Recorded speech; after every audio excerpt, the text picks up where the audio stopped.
ಇವತ್ತು ಯಾಕೆ ಇಷ್ಟು ಜನ ಸೇರ್ಕೊಂಡಿದ್ರಪ್ಪ ನಮ್ಮ ಕಾಲೇಜ್ದಾಗ ಗೊತ್ತಾಗಬೇಕು ಅಂದ್ಕೊಂಡ್ರೆ ಪೂರ್ತಿ ವ್ಲಾಗ್ ನೋಡಿರಿ. ಹಾಯ್ ಹಲೋ ನಮಸ್ಕಾರ ಎಲ್ರಿಗೂ. ಇವತ್ತು ಬೆಳಗ್ಗೆ ಫ್ರೆಶ್ ಅಪ್ ಆಗಿ ನಾವು ಹೊಂಟೆ ಕಾಲೇಜ್ಗೆ. ಇದು ಫಸ್ಟ್ ಟೈಮ್ 4 ಇಯರ್ಸ್ದೆಲ್ಲ ನೋಡ್ತಿರೋದಂದ್ರೆ ಇದು ಫಸ್ಟ್ ಟೈಮ್ ಇಷ್ಟು ಜನ ಕ್ಲಾಸ್ನಲ್ಲಿ ಕುಂತಿರೋದು ಫಸ್ಟ್ ಟೈಮ್ ಇದು. ಅಚ್ಚಾ ಇವರೆಲ್ಲರೂ ಅದಲ್ರಿ ನಮ್ಮ ದೋಸ್ತರು ಇವರು. ಎಲ್ಲರೂ ನಮ್ಮ ದೋಸ್ತರು ಇವರು.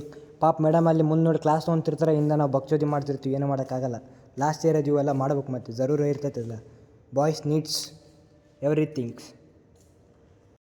ಅದನಪ್ಪ ನಮ್ಮ ದೋಸ್ತ್ ಚಂದ್ರು. ಇವು ಪಾಪ ಭಾಳ ನಾಚ್ಕೊಂತಾನೆ ಕ್ಯಾಮ್ರಕ್ಕೆ, ಕ್ಯಾಮ್ರಕ್ಕೆ ಮುಖಾನ ತೋರ್ಸಂಗಿದವ. ಇವರಿಬ್ಬರು ಏನೋ ಕಷ್ಟ ಸುಖ ಮಾತಾಡಕತ್ತಾರೆ, ಹೋಗ್ಲಿ ಬಿಡ್ರಿ ಪಾಪ, ನಮಗೆ ಯಾಕೆ. ಇವತ್ತೇನೋ ಕಾಲೇಜ್ದಾಗ ಏನೋ ಒಂದು ಇವೆಂಟ್ ಇತ್ತಪ್ಪ, ಅದಕ್ಕೆ ಏನೋ ಸೆಟಪ್ ಮಾಡಕತ್ತಿದ್ದಾರೆ ಇಲ್ಲಿ. ನಾನು ಇಷ್ಟು ಮಂದಿ ಸೇರಿದ್ದು ನೋಡಿ ಲಪಡ ಗಿಪಡ ಆಗೈತೆ ಅಂತ ನಾನು ಓಡಿ ಬಂದರೆ, ನಾನು ನೋಡಿದ್ರೆ ಇಲ್ಲಿ ನೋಡಿ ಡ್ಯಾನ್ಸ್ ಮಾಡತ್ತಾರೆ.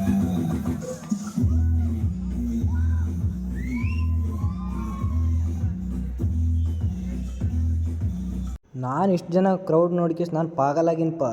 ಇದ್ರಾಗ ನಮ್ಮ ಹುಡ್ರು ಎದಕ್ಕೆ ಅಟೆಂಡ್ ಆಗ್ತಾವಂದ್ರೆ ಎಲ್ಲದಕ್ಕಂದ್ರೆ ಬರೀ ಡ್ಯಾನ್ಸ್ ನೋಡೋಕ್ಕಷ್ಟೇ. ನಮ್ಮ ಹುಡ್ರು ನಾನು ಸೇರಿಸಿ ಬರೀ ಡ್ಯಾನ್ಸ್ ನೋಡೋಕ್ಕಷ್ಟೇ ಹೋಗ್ತೀವಿ ನಾವು ಅವತ್ತು ಎಲ್ಲಿಗಾರ ಆಗಲಿ. ಅದಾದಮೇಲೆ ಸಾಯಂಕಾಲ ನಮ್ಮ ದೋಸ್ತರು ಎಲ್ಲರೂ ಕಲ್ತು ಏನಪ್ಪ ಫುಟ್ಬಾಲ್ ಆಡಕತ್ತಿದ್ರು. ನೆಕ್ಸ್ಟ್ ಒಂದು ಟೀಮ್ ಕಳಿಸೋರಿದ್ದೀವಿ ನಾವು ರೊನಾಲ್ಡೋ ಕಾಂಪಿಟೇಷನ್ ಕೊಡೋಕೆ. ನಮ್ಮ ದೋಸ್ತರು ಒಂದು ರಿಮೋಟ್ ಕಂಟ್ರೋಲ್ ಕಾರ್ ರೆಡಿ ಮಾಡಿದ್ರು. ಅದೇನಪ್ಪ ಅಂದ್ರೆ ಕೈಯಿಂದನೇ ಕಂಟ್ರೋಲ್ ಆಗುತ್ತೆ, ಅದು ರಿಮೋಟ್ ಅಲ್ಲ, ಕೈಯಿಂದನೇ ಕಂಟ್ರೋಲ್ ಆಗುತ್ತೆ. ಭಾಳ ತುಂಬ ಖುಷಿ ಆಗುತ್ತೆ ಅದು ನೋಡಿ. ಅದ್ರ ಏನು ಒಂದು ದುಃಖಪ್ಪ, 4 ಮಕ್ಕಳು ನಾವೇನು ಮಾಡಲಾಗೀವಿ. ನನ್ನ ವಿಡಿಯೋ ನಿಮ್ಗೆ ಇಷ್ಟ ಆಗಿದ್ದರೆ please like, share, comment and follow. Bye.